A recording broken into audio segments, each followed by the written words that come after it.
Hey, this is Jürgen Rasmussen. Welcome to the Provocative Hypnosis vlog. This is an episode about how hypnosis really works, or how hypnosis actually works in the real world with a real client. So, I had a client last week who had an experience that I think is just such a great example of how hypnosis works. Now, he came to see me due to fear of flying, and the translation for my Norwegian website is just state of mind training.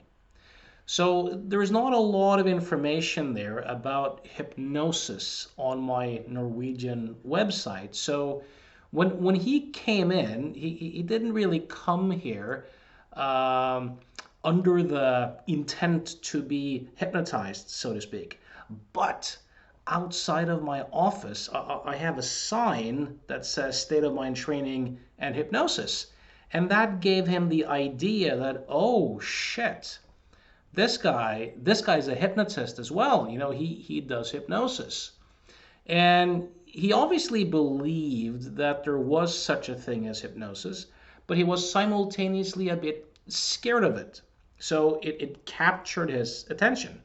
Now, he came into the office and we were talking, and I was asking him some questions about his experience in relation to flying, and what he would feel in his body and when the feelings would show up, and so on and so forth. And of course, when you ask someone questions like that with some expectancy, they have a tendency to kind of revive or awaken those experiences, right?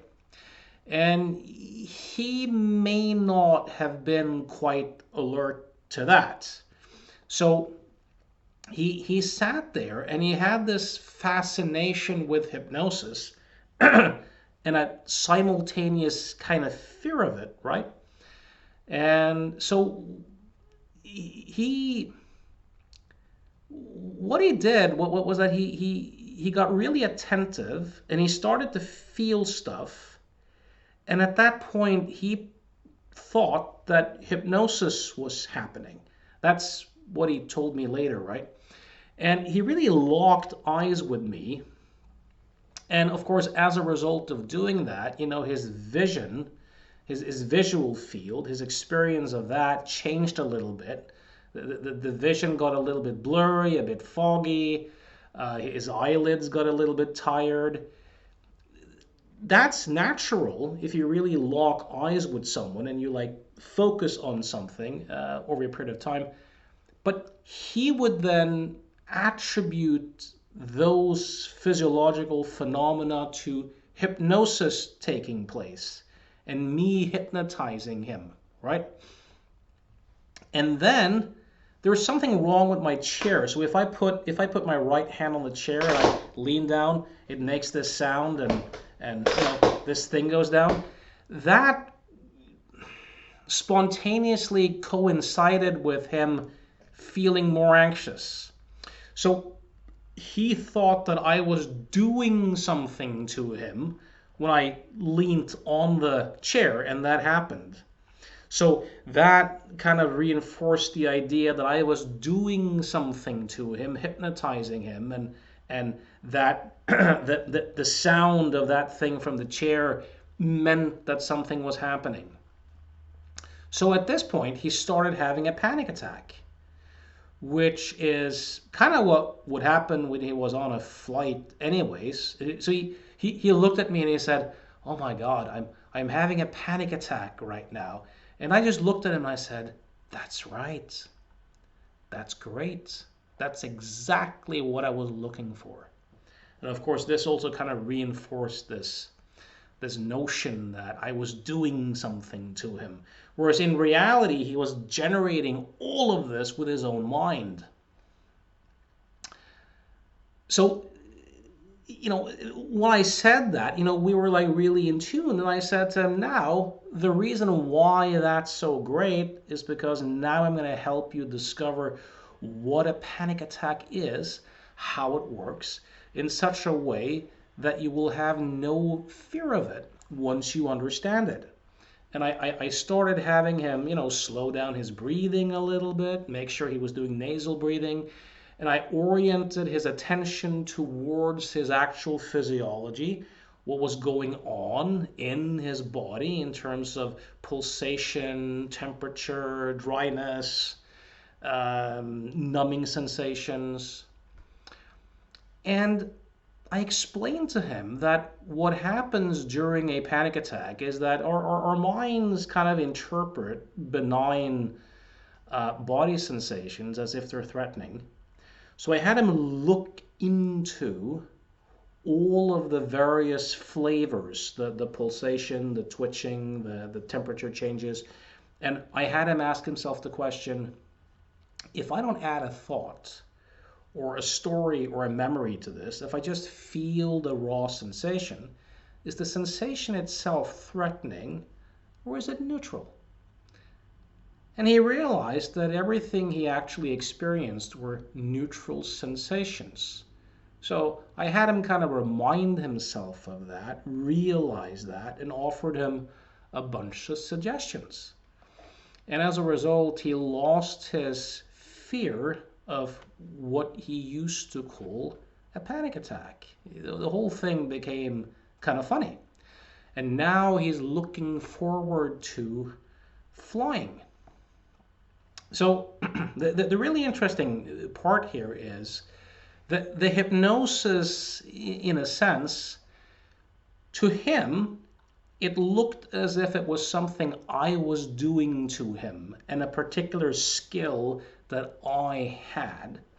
But in actuality, it was his mind generating the entire experience. He was the one who created patterns and projected meaning onto everything that happened. And then he got absorbed into those meanings that he was creating, and he attributed it to me. Of course, viewing me as a hypnotist and knowing that I did hypnosis created a context where it was very natural for him to interpret his experience in that way. And he manifested what you could call a trance or a hypnotic experience in accordance with how he understood the role, what he understood a hypnotic experience to be. And we had another session too, which was great, where but instead of, you have a choice point when you work with people. Instead of letting him believe that I had magical powers or there was something out there called hypnosis that was done to him, I helped him realize the truth of it. This was actually something that he was generating within his own mind, within his own experience. I helped him see the contextual factors involved, and I helped him see that was exactly the same thing that he had done with his fear of flying. And as a result of it, it became a very liberating and very empowering experience where he learned more about the power of thought and how experience is generated within him, not something that's imposed from the outside, whether that's from a so-called hypnotist or from an airplane or from a flight. So it's a bit like if you consider, now the phenomena are real, it's just a misunderstanding of how it's generated. So it's a bit like if you think about a teddy bear that young kids often have. They walk around with their teddy bears and they go to bed with their teddy bears, and for some of these kids, if the teddy bear is suddenly gone, it looks as if their source of joy and security is gone. So now they're sad and they might be a bit anxious and worried and angry, right? And when they find the teddy bear, or the parent finds the teddy bear for them, now the sense of joy and inner peace and security is back.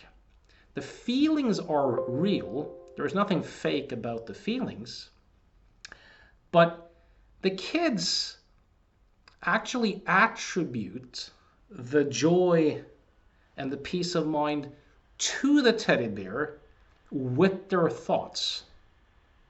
This is a thought. As a result, it looks as if a neutral object is the source of their inner peace and joy. And now life becomes about having control over the teddy bear and responding very strongly one way or the other, depending upon whether the teddy bear is there or not. So the feelings are real, but the kids misunderstand the source of those feelings, just like people very often do with hypnosis. So I hope this was useful. Again, know that I see clients from all over the world on Skype every day. If you like my work, if you're curious to make some changes, you can reach me at provocativehypnosis.com. Again, thanks for listening.